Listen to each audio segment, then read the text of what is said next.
저는 어릴 때부터 잘 놀았습니다. 그래서 이렇게 초등학교가 가기 전에 산으로 들로 혼자 잘 돌아다니면서 곤충을 잡는 것을 좋아했습니다. 그래서 풍뎅이가 제 장난감이었고요. 사슴벌레 뭐 또 그런 것들을 매미 이런 것들을 잘 잡았습니다. 그리고 개구리와 도마뱀도 잡으러 다녔고, 어릴 때부터 잘 잡는다, 나가면 잡아온다라는 소리를 들었습니다. 그래서 동네 뒷산이나 연못가에서 잘 놀았는데, 제가 무섭고 꺼름직해서 가지 않는 곳이 있었습니다. 그곳은 어디냐 하면 들녘에 펼쳐진 보리밭이었습니다. 왜 보리밭에 가지 않았냐 하면요, 어른들이 보리밭에 가지 마라, 문둥이가 어린아이 감 빼먹는다 라는 그런 이야기들을 자주 하셨기 때문입니다. 저만 들었습니까? 혹시 들어보신 분?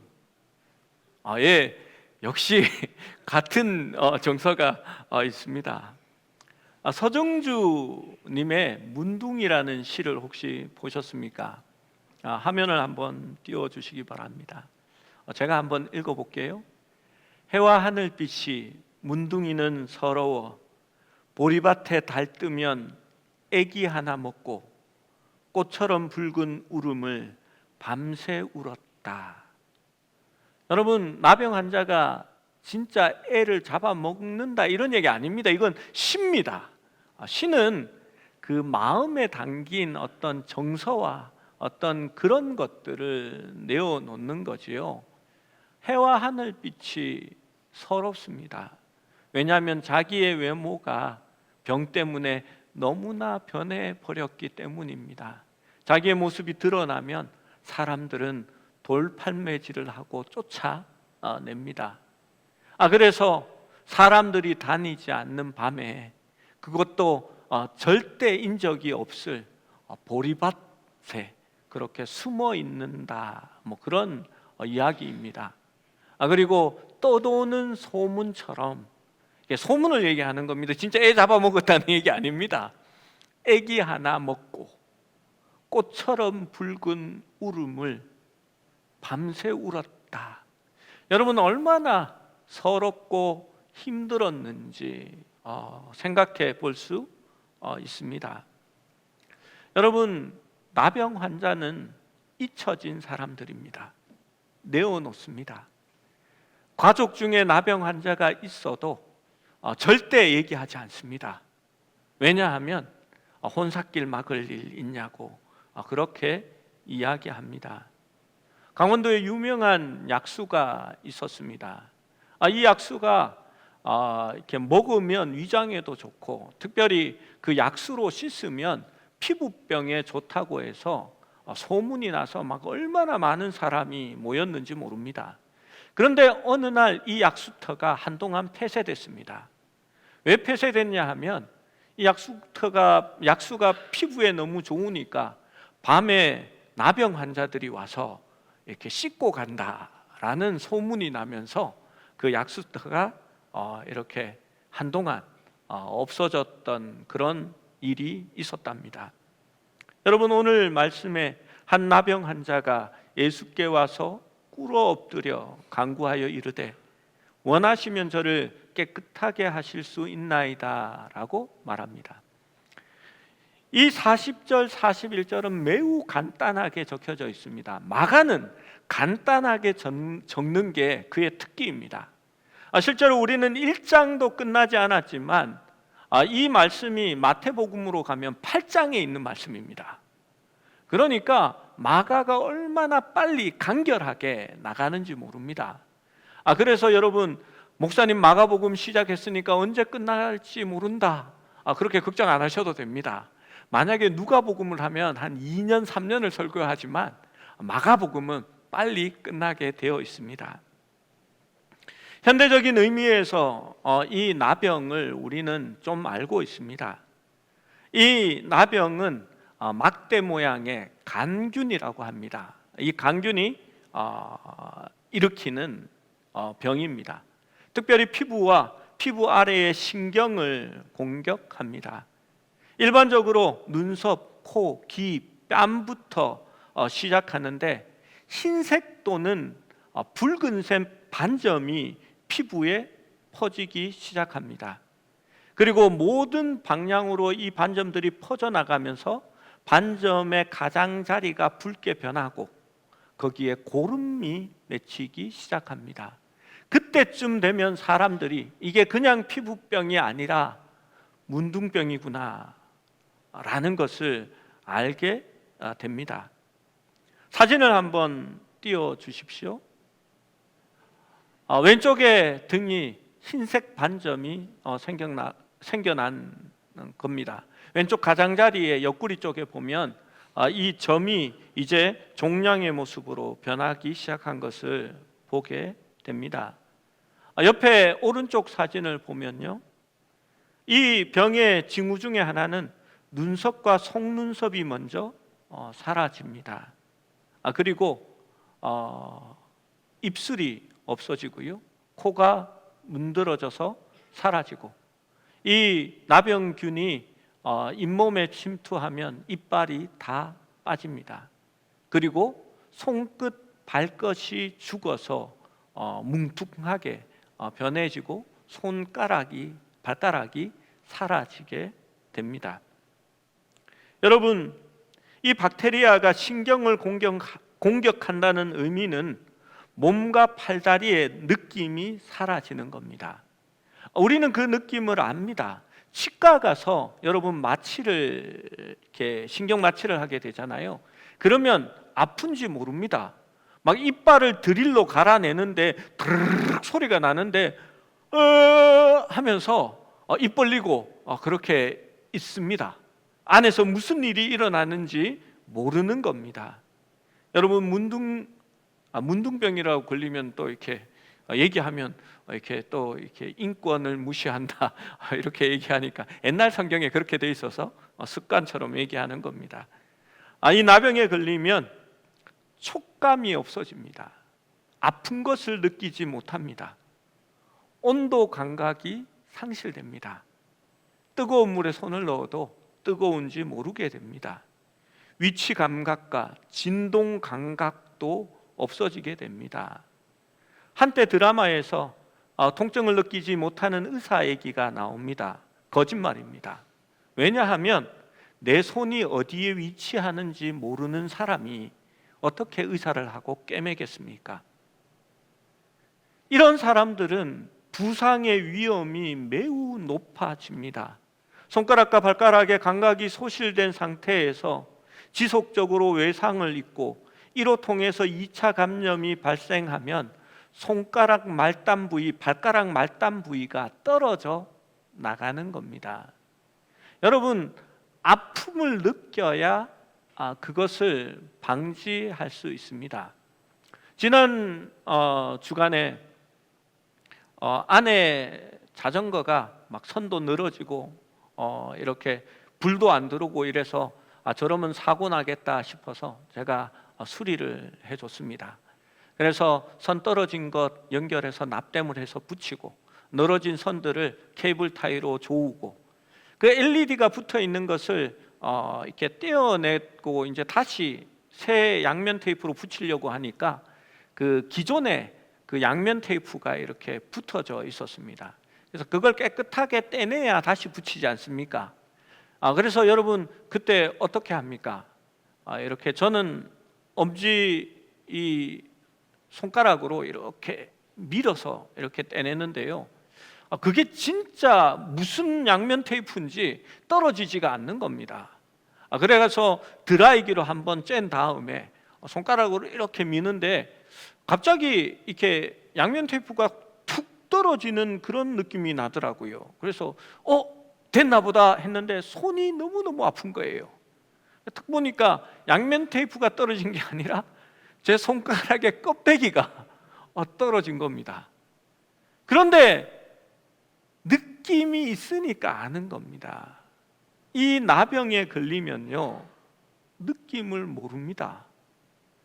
병따개를 손으로 따다가 이렇게 이 이렇게 어느 정도의 힘이 들어가는지 얼마만큼인지 그걸 모르니까 손이 찢어지고 뼈가 꺾이는데도 자기가 다쳤는지 안 다쳤는지를 모르는 겁니다. 그러니까 2차 감염이 일어나고요, 여기에 고름이 잡히고 이 손이 뭉뚱하게 자꾸 잘려져서 들어가게 되어지는 겁니다. 코 점막에 이 박테리아가 침범하면 코 연골에 만성염증을 일으키게 됩니다. 염증이 일어나면 뼈가 녹게 되는 거지요. 그래서 이 나병에 걸리면 코가 내리앉고 삐뚤어지는 겁니다. 그리고 염증에 완전히 녹아내리면 콧등이 사라지고 구멍만 남게 되어집니다. 여러분, 이 박테리아는 각막에도 옮겨갑니다. 각막에 옮겨가면 각막 궤양이 생기고 백내장이 발생하고 실명될 수도 있습니다. 치아에 침투하면 치아가 다 빠지고 후두에 침입하면 목소리가 쉬어지게 되는 겁니다. 이게 오늘날 우리가 알고 있는 나병입니다. 그런데 불과 100년 정도밖에, 1800년대 후반에야 이 나병의 정체에 대해서 알았습니다. 오늘 성경 말씀에 있는 나병은 예수님이 계실 때 2000년 전에 있던 질병이었습니다. 성경적 배경에서 나병은 하나님의 저주로 간주되었습니다. 왜냐하면 성경에 미리암이 모세를 대적하였을 때에 하나님께서 저주를 내렸을 때 미리암이 나병에 걸리게 됩니다. 다윗이 요압을 저주할 때에 하나님께서 그의 아비의 자손들을 저주하셔서 그 가게에 문둥병이 끊이지 않게 해달라고 다윗이 저주를 합니다. 그리고 우시야 왕이 하나님을 배반하고 떠났을 때에 하나님이 우시야를 징계할 때에 문둥병에 걸리게 했다라고 성경은 기록하고 있기 때문입니다. 원인도 몰랐고 치료약도 없었습니다. 불치의 병이었습니다. 하나님이 저주하셨고 하나님만이 낫게 하실 수 있는 병이었습니다. 이 병은 그 질병에만 집중하지 않습니다. 여러분, 무서운 전염병으로부터 가족과 공동체를 보호하기 위해서 이 나병 환자와 접촉하는 것은 모두 부정한 것으로 간주하게 되어지는 겁니다.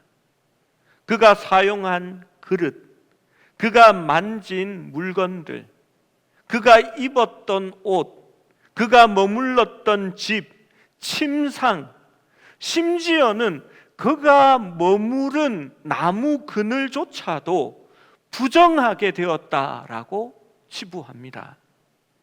여러분, 어디에도 갈 곳이 없게 되는 겁니다.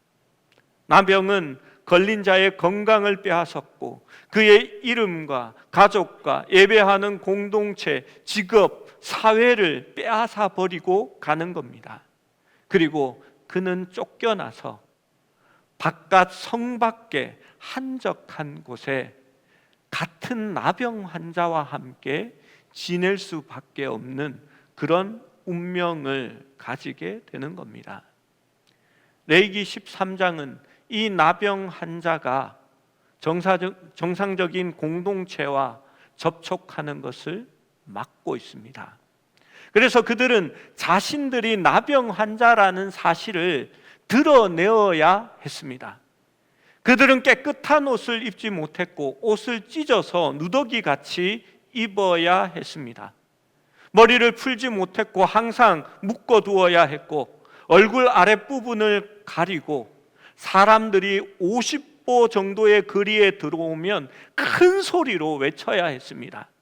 나는 부정하다, 부정하다, 부정하다. 여러분, 그렇게 할 때에 그들의 마음이 어떠했을까요? 랍비들의 문헌을 보면 이 나병 환자들은 살아있는 죽은 자다라고 기록하고 있는 것입니다. 다른 질병들은 그냥 치료하면 됩니다. 그런데 나병은 치료를 말하지 않습니다. 깨끗함을 요구하는 것입니다. 그래서 오늘 마가복음에는 내 병을 치유하여 달라라고 말하는 것이 아니라 깨끗게 하실 수 있나이다 라고 말하고, 예수님은 깨끗하여지라라고 말하고 있습니다. 40절의 말씀은 이상한 말씀입니다. 40절 말씀을 다시 보면, 한 나병 환자가 예수께 와서 꿇어 엎드려 간구하되 이르되 원하시면 저를 깨끗하게 하실 수 있나이다. 여러분, 무엇이 잘못됐습니까? 나병 환자가 마을로 들어와서 예수님 앞에 꿇어 엎드렸다라는 자체가 범죄이고 도저히 일어날 수 없는 일입니다. 예수님께 왔다는 사실은 충격입니다. 절대 그렇게 해서는 안 됩니다. 이스라엘에서 성벽으로 둘러싼 모든 성읍에서 나병 환자들은 출입이 금지되어 있었습니다. 많은 사람들이 여기서 나병 환자의 믿음을 강조합니다. 그가 예수님이 낫게 하실 수 있기 때문에 어떠한 난관을 뚫고서 모든 것을 숨기고 예수님께 왔다, 그것이 믿음이다 라고 얘기합니다. 그가 꿇어 엎드린 자세, 간구하는 것, 예수님께 나온 갈망, 그러한 것들에게서 그가 치유함을 받은 이유, 합당한 조건들을 제시하려고 합니다. 여러분, 그런데 마가복음은 그것을 얘기하지 않습니다. 사실 이 사람이 예수님 앞에 찾아와 엎드린 것은 믿음이 아니라 기만입니다. 이것은 무책임하고 이기적인 범죄입니다. 성경은, 율법은 그렇게 하라고 말하지 않습니다. 사회의 모든 규율을 깨트리고 예수님께 나와서 꿇어 엎드려 간구하지만 그가 말하는 것은 오히려 더 추악해 보입니다. 잘못하면 온 공동체를 전염병의 위기 가운데 빠뜨릴 수 있기 때문입니다. 여러분, 그가 왜 예수님께서 치유할 능력이 있다는 것을 알면서도 당신이 원하시면 나를 깨끗게 할 수 있나이다 라고 이야기했을까요? 예수님의 능력이 중요한 것이 아니라 예수님이 자기를 어떻게 대하시는가가 중요했기 때문입니다. 여러분, 그가 나은 것은 이 남자의 태도와 관계가 없습니다. 그의 태도 때문에 예수님께서 그를 고쳐주신 것이 아닙니다. 예수님께서 그를 깨끗게 하신 이유는 41절에 나타납니다. 41절 말씀도 같이 읽어봅니다. 시작.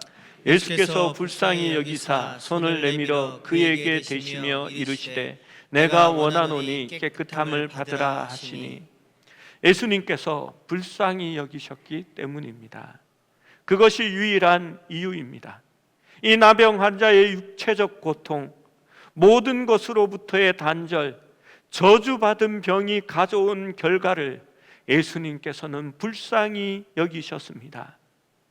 우리의 왕 예수 그리스도는 은혜와 긍휼의 왕이십니다. 여러분, 사실 우리의 구원도 그렇습니다. 우리의 신학은 전적인 타락, 무조건적인 구원이라는 것을 늘 강조합니다. 우리에게 나음을 받을 만한, 구원을 받을 만한 아무런 것이 없음에도 불구하고 오직 하나님의 은혜로 예수 그리스도께서 우리를 불쌍히 여기심으로 말미암아 우리가 죄의 사망의 권세에서 놓여 하나님의 백성으로 온전하게 회복되어진 것입니다. 보통의 사람들이라면 이 나병 환자를 경멸해야만 했습니다. 사회 통념상 나병 환자에게서 돌아서서 얼른 피해야 했습니다. 그런데 예수님께서는 불쌍히 여기시사 손을 내밀어 그에게 대셨습니다. 말씀으로 치유하실 수 있었지만 육체적, 의식적, 불가촉천민에게 손을 대신 것입니다. 예수님의 이 손길은 그분의 어떤 말씀보다도 더 큰 울림으로 이 나병 환자에게 다가갔을 것입니다. 주님은 기꺼이 원하셨습니다. 내가 원하노니 깨끗함을 받으라. 여러분, 나병 환자에게 접촉하면 부정하여집니다. 그러나 예수님께서는 그의 거룩함을, 그의 깨끗함을 오히려 나병 환자에게 전념시키셨습니다. 주님은 이 나병 환자가 무엇을 했는지 상관하지 않으셨습니다. 그가 주님과 접촉할 때에 그는 깨끗하여지고 온전하여졌습니다. 완전히 나병이 떠나갑니다. 여러분, 거기에는 어떠한 다른 과정도 설명도 없습니다. 주님이 손을 대시는 순간 나병은 떠나가고 그는 온전하게 회복되었다라고 기록합니다. 주님의 치유하심은 세상 사람들의 치유하심과 다릅니다. 세상 사람들의 치유는 그냥 나병균이 사라지는 거겠지요. 그리고 그의 흉측한 모습은 그대로 아물어 흉터와 상처를 남길 것입니다. 그런데 예수님의 치유하심은 다릅니다. 그는 세상을 창조하시고 사람들을 빚으신 분이시기 때문입니다. 염증과 백나정으로 흐려져 있을 그의 눈동자는 다시 맑아졌을 것이며 속눈썹과 눈썹이 사라졌던 것이 이제는 나타났을 것입니다. 뭉뚱하여 파여진 그의 코는 다시 세워졌을 것이고 손가락과 발가락이 닳아 말려져 있었다면 그것은 다시 회복되어 재창조되었을 것입니다. 그것이 바로 우리 주님의 역사이기 때문입니다. 그리고 예수님은 치료된 이 사람에게 두 가지 명령을 주십니다. 44절의 말씀을 함께 읽어봅니다. 44절입니다. 시작. 이르시되 삼가 아무에게 아무 말도 하지 말고 가서 내 몸을 제사장에게 보이고 내가 깨끗하게 되었으니 모세가 명한 것을 드려 그들에게 입증하라 하셨더라. 예수님은 단호하고 강하게 경고하셨습니다. 삼가 아무에게 아무 말도 하지 말고 라고 말씀합니다. 그리고 제사장에게 가서 모세의 율법에 명한 것을 드려 너의 깨끗하게 됨을 입증하라 라고 말씀합니다. 왜 예수님께서 이 나병 환자에게 깨끗하게 받은 것을 증거하지 말라, 간증하지 말라, 이야기하지 말라라고 이야기하셨을까요? 그것은 귀신에게 잠잠하고 아무 말도 하지 못하도록 하신 것과 같은 맥락입니다. 메시아됨의 정확한 의미를 예수님은 전달하기 원하셨습니다. 그것은 주님의 하나님 나라에 대한 도를 전하는 것으로 말씀으로 이루어지는 것이었습니다. 예수님의 기적은 표적입니다. 그가 누구인지를 하나님의 아들이며 우리의 진정한 왕임을 드러내기 위하여 일어나는 것입니다. 그런데 문둥병 이 나병 환자가 나았다라는 그 간증은 대중들의 열광을 초래하게 되고 예수님의 사명에 심각한 방해가 되어지는 것입니다. 사람들은 병을 치유하려고 모여들지 하나님의 말씀에 관심이 없고 그 하나님 나라에 관하여 순종하지 않을 것을 예수님은 생각했기 때문입니다. 두 번째로 율법의 요구대로 몸을 제사장에게 보이고 내가 깨끗하게 되었으니 모세가 명한 것을 드려 그들에게 입증하라라고 말합니다. 아직까지 예수님께서 죽으시기, 십자가에서 죽으시기 전이기 때문에 이 모세의 율례는 유효합니다. 제사장에게 가서 치유된 나병 환자를 사회에 복귀시키는 데 있어서 필요한 절차를 완료하라는 것입니다. 여러분, 이것은 긴 절차입니다. 그 지역에 제사장이 있다 할지라도 제물은 예루살렘 성전에 드려야 했기 때문입니다. 예수님은 지금 가버나움 근처에 있습니다. 갈릴리 북쪽의 가버나움에서 예루살렘 성전이 있는 곳까지는 약 거리가 150km, 145km 정도 된다고 합니다.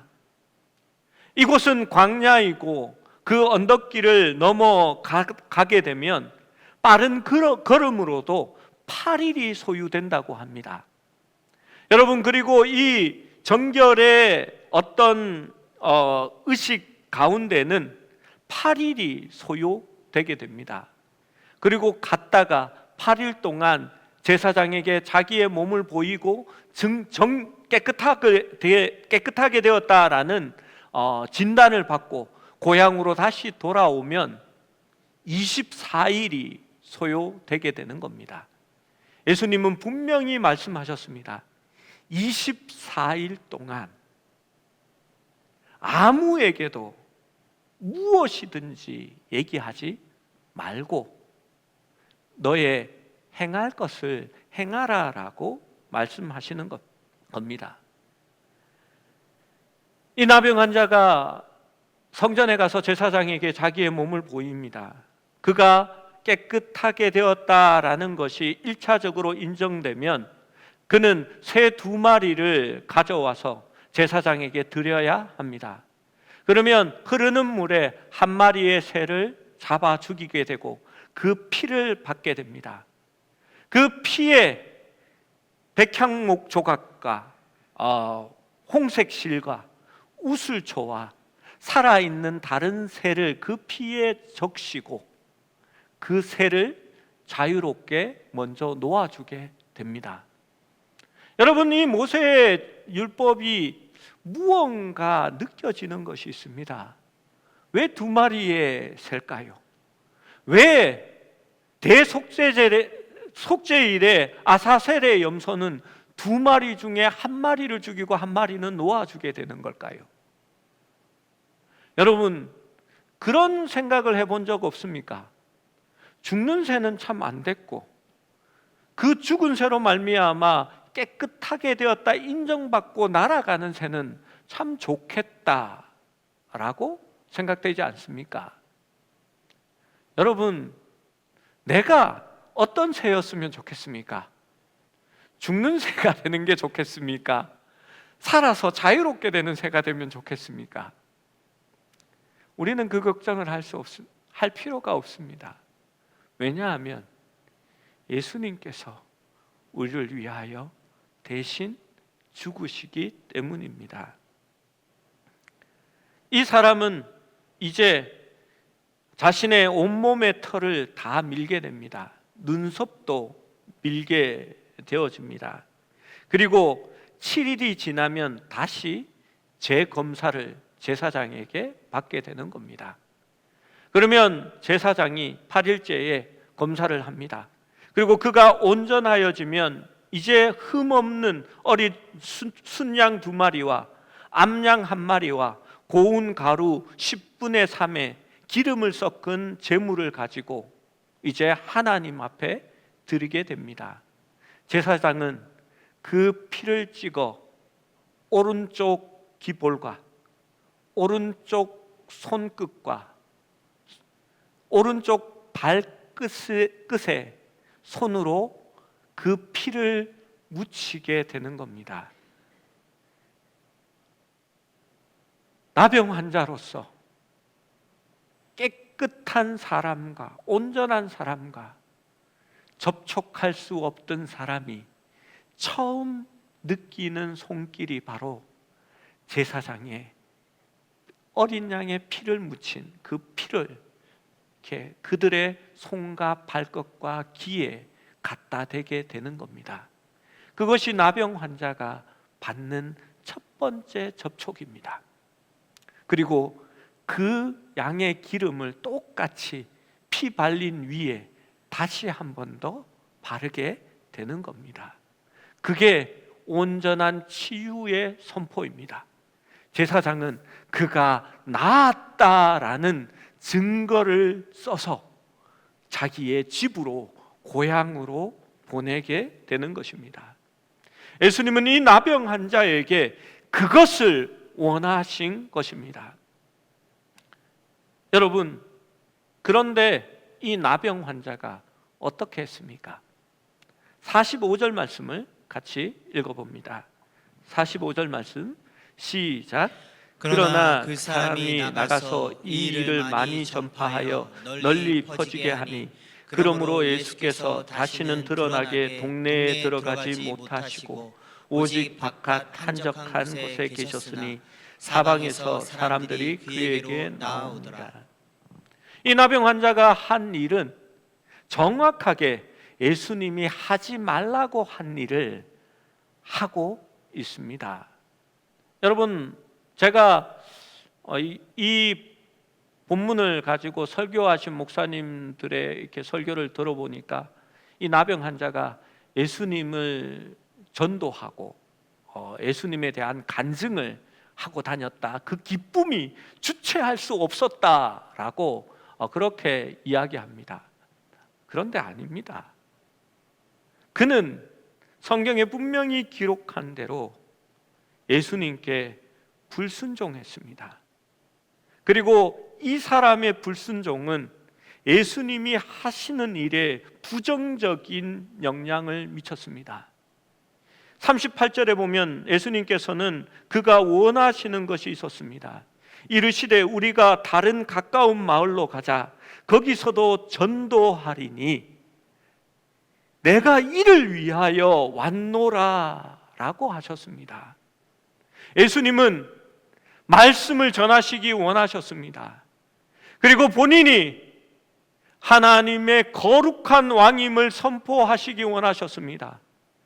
이 일이 없었다면 예수님은 너무 중한 병에 걸려 움직일 수 없는 그러한 사람들의 집에 찾아가셨을 것이고 그들을 치유하셨을 것입니다.